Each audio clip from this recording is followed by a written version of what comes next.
Fungus के नाम में ही खतरे और डर की तस्वीर दिखाई देती है।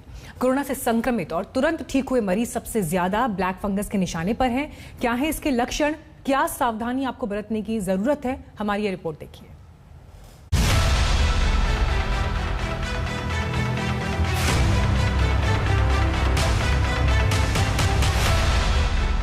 अब तक कोरोना वायरस से लड़ रहे थे, क्या ब्लैक फंगस ने भी शिकार बनाना शुरू कर दिया। एक और जानलेवा बीमारी मरीजों को शिकंजे में ले रही है।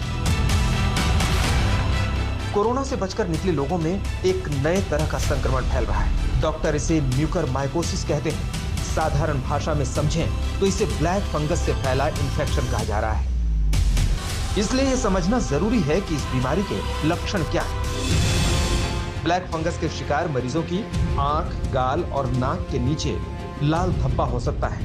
नाक बंद हो जाना, नाक से खून या काला तरल पदार्थ निकलना, आंखों में सूजन और शरीर में दर्द, मरीज के नाक के आसपास काले धब्बे, धुंधला दिखना, दांतों में दर्द, सीने में दर्द की शिकायत हो सकती है। अगर किसी को यह तकलीफ हो रही है तो बिल्कुल नजरअंदाज ना करें और अपने डॉक्टर से संपर्क करें।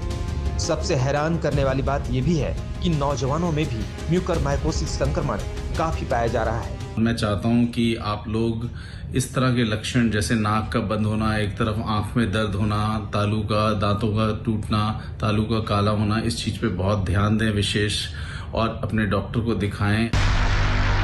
अब सवाल उठता है कि कोरोना से ठीक हुए मरीजों में ब्लैक फंगस का हमला ज्यादा घातक क्यों है। एक्सपर्ट्स का दावा है कि कोरोना से ठीक हुए मरीजों में इम्यूनिटी यानी रोग प्रतिरोधक क्षमता कमजोर पड़ जाती है। इसका फायदा उठाकर ब्लैक फंगस शरीर को शिकार बना लेता है। डॉक्टरों का यह भी कहना है कि कोविड-19 के गंभीर मरीजों को बचाने के लिए स्टेरॉइड्स के इस्तेमाल से यह संक्रमण फैल रहा है। इसके अलावा ब्लैक फंगस साइनस, दिमाग और फेफड़ों को प्रभावित करती है और डायबिटीज के मरीजों के लिए बेहद गंभीर समस्या खड़ी कर सकती है। एक्सपर्ट्स ये भी बताते हैं कि मरीजों में कोविड-19 ठीक होने के 12 से 15 दिनों के बाद ही म्यूकरमाइकोसिस संक्रमण फैल सकता है। इस पर ज्यादा ध्यान देने की जरूरत है। Patients who are in the elderly age groups, middle to elderly age groups, and who have been suffering from diabetes, they are basically immunosuppressed. The immunity level of these patients is quite low, and when they get infection with the corona, the immunity further goes down. And because of the treatment with multiple immunomodulators as well as high doses of steroids, what happens is that these patients are on a very high chances of getting fungal infection. इस बीमारी का फैलना corona महामारी के बीच एक बुरे सपने जैसा है। जरूरी बात यह है कि म्यूकरमाइकोसिस संक्रमण से बचने के लिए कोरोना के इलाज के दौरान मरीजों को स्टेरॉइड्स की सही मात्रा दी जाए। और आपको अगर फेस पे या स्किन पे या नाक की टिप पे एनेस्थीसिया, जैसे आपको छूने से पता नहीं चल रहा कि वो टच हो रहा है, तो हो सकता है ये फंगस म्यूकरमाइकोसिस हो, और इसको आप जल्दी से जल्दी दिखवाएं ताकि इसका इलाज अगर टाइमली हो जाता है तो आपको बहुत जल्दी इंप्रूवमेंट होने के चांसेस हैं। सबसे पहले तो बीमारी से बचने की कोशिश करनी चाहिए, लेकिन अगर फिर भी संक्रमित हो गए तो सही इलाज बिना देर के शुरू करना चाहिए।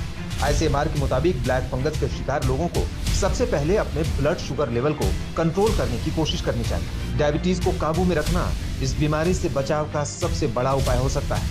एहतियात के तौर पर कोविड-19 से ठीक होने के बाद ब्लड शुगर लेवल को लगातार चेक करना चाहिए और स्टेरॉइड का इस्तेमाल डॉक्टर की सलाह पर ही करें।